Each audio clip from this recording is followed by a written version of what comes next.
নিজেকে central IB এর IPS officer পরিচয় দিয়ে প্রতারণার ছক কষার অভিযোগে আলিপুরদুয়ার পুলিশের হাতে গ্রেপ্তার হলেন এক যুবক। ধৃতের নাম বিশ্বজিৎ বিশ্বাস, তিনি বিধাননগরের বাসিন্দা।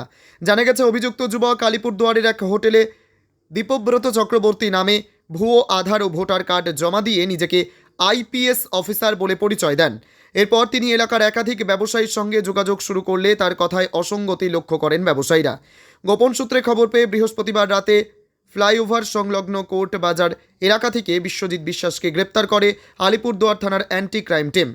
পুলিশ তার কাছ থেকে একাধিক ভুয়ো আধার ও এপিক কার্ড এবং মোবাইলের আইপিএস পরিচয়পত্র উদ্ধার করেছে। পুলিশ সূত্রে খবর, ব্যবসায়ীদের কাছ থেকে লক্ষ লক্ষ টাকা হাতিয়ে নেওয়ার পরিকল্পনা ছিল তার। প্রকাশ প্রকাশ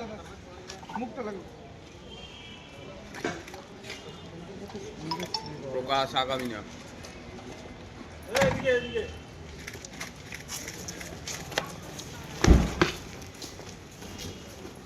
ব্যুরো রিপোর্ট, bengaltv.in।